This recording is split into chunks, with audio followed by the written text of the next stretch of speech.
Weather has been warming up and spring rocking and rolling now. I know I've seen the kids practicing baseball, football, tennis in the park behind my house. So your kid's probably going to be starting up some spring leagues, but there is a warning from experts. They say the number of kids going to the ER for sports-related injuries has gone up. A study in the journal Pediatrics found that the majority of injuries are kids between the ages of 12 to 17. The most common injuries were sprains and strains, followed by fractures. They were actually more common than concussions.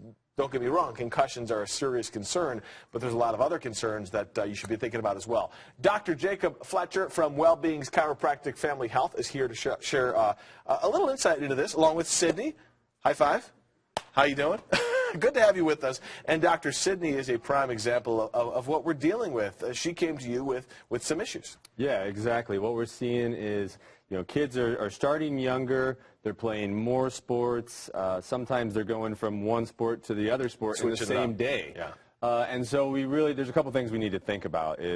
We always want to have these kids rest enough, not play fatigued. Yeah. And we also want to let's get ahead of the game, and let's think about some strengthening and stabilizing exercises so that we're actually preventing the injuries. Well, you were saying shoulder issues are common. Is that what you're going to show us with Sydney? Yeah, so we're going to demonstrate a couple shoulder exercises, and this is applicable to any sport that involves shoulders, baseball, softball, lacrosse, tennis, or as Sydney here, as a swimmer.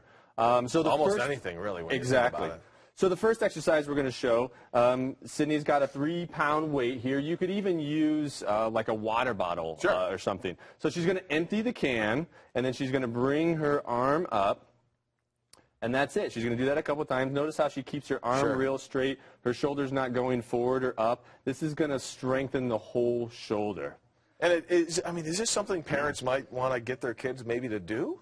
Absolutely, yeah. And it's going to be a consistency thing. So we could use it as a warm-up, or doing these like 2 sets of 10 is a great thing to do on a consistent basis. And we do talk about concussions so much, and concussions are an issue, but, headaches can be the sign of a lot of things, right? Sydney's another good example of that. Yeah, and that's why she first came to our office, is she had headaches that she couldn't get rid of, and we helped her with that. Are we doing better now, Sydney? So stabilizing the shoulder is going to help that. So the second exercise we're going to show, Sydney, I'll have you turn around. And we're going to actually work on the back part of her shoulder here. Okay. So put your arms out and then bring your shoulder blades back. Notice how her shoulder blades are squeezing together, and go back forward and do that again.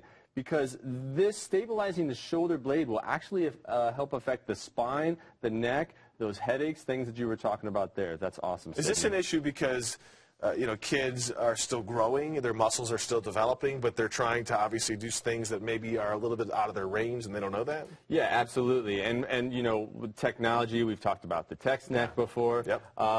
And just the kids are playing more and more. Stop texting, Sydney. She's like fat chance old guy.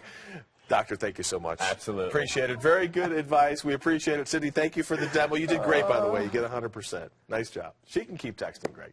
We'll get over to Greg. Now, don't you love when the old dad tells the kid just to... I love it. It is so endearing. I love it, Kirk.